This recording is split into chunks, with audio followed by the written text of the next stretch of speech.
Todo na nga siguro ang kamalasan ng SMB ngayon. Bad scouting pa, tapos yung nakuha hindi naman gaano magaling, nilayasan pa sila. Ayon sa team manager nila na biglang hindi na raw siya nagpa-practice at hindi na makontak ng SMB. Kaya napilitan tuloy yung SMB na maglaro na naka-all Filipino mode, parang Ross din laban sa Meralco. Natalo po ang SMB sa Magnolia na may new import na si Clinton Chapman. Mabuti pang Magnolia, gumanda ng takbo nila na nakabingwit sila ng magaling na import sa sobrang pagpapalit-palit. Nakahabol pa talaga, pero itong SMB minalas. Paano hindi nga matatalo ng Magnolia ang SMB? Given na yan. Nagalit din ang boss ng SMC at mukhang sa galit niya, gusto niya i-ban yung import. Unang game niya, maayos namang nakalaro si Paton. Hinamon pa nga yan si JB. Nung natalo sila ng Ross, biglang nawala. Although wala namang kinalaman ng labang yon, pero wala talagang ideya ang management kung bakit siya umalis nang hindi nagpapaalam. Sa ngayon, wala pang may impormasyon ang naihahatid tungkol dito, pero may iba din na nagsabi na nasa Pinas pa raw si Paton. Sadyang tumakas lang sa kanyang obligasyon, pero baka sa mga susunod na araw, nasa ibang bansa na raw siya. Nakausap ng media kagabi ang team manager ng SMB at ang sabi pagkatapos ng lalaban nila sa Ross, sinabihan niya ang nasa coaching staff na masakit ang kanyang tiyan.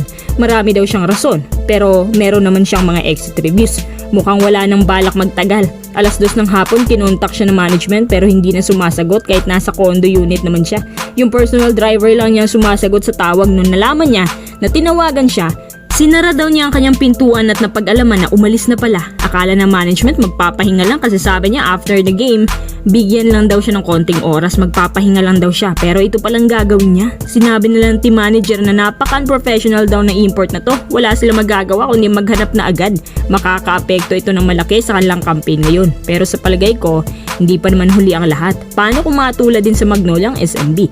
Makachamba din sila sa last minute ng good import gaya ni Clint Chapman. Since kasi nang dumating si Chapman sa Magnolia, hindi pa natatalong Magnolia ngayon under sa kanya. Problema nila ang pagkakanda kuba-kuba ng SMB sa kakahanap ng import. Tapos maghanap na naman sila ulit. Sino naman na ipapalit kay Justin Patton?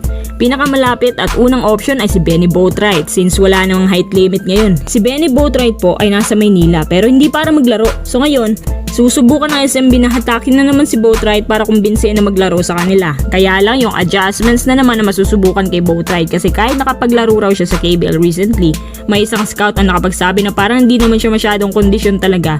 Last game nung naglaro siya sa PBA, Game 5, Game 6, medyo humina ang kalibre ni Boatwright doon. Mabuti na lang sinalba siya ng mga kasamahan niya at nagkampiyon sila.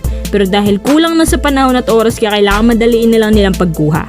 Kumbaga, kahit sino na lang sa kanila basta may magamit para hindi naman masyadong mapagod ang mga locals. Pangalawang option ng SMB si Moses Brown. 7'2", NBA caliber, galing Mavericks, Thunder, Cavs, Clippers at Nets. Kakaiba to kasi high volume rebounder, rim protector, efficient na scorer sa paint. Hindi ko masyadong masasabi na scoring machine type pero mas okay na to kaysa wala.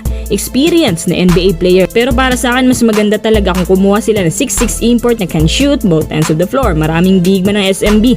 Solid naman ang kanilang pace. Kaya hindi talaga nila kailangan ng import na matigas sa shaded area. Pero yun nga, of course may ball ang TNT kaya naghahanap sila ng import na kaya siyang depensahan. Pero maganda din naman yung napaka-shooter na kaya nang bumuhat sa naghihingalong team kahit medyo undersized. Ito ang kailangan nila ngayon. Gumaganyan lang naman ng SMB kasi wala silang klarong import. At yung iba, umaariba na kasi magagaling ang kanilang import. So sana si Moses Brown na or si Benny Boatwright ba?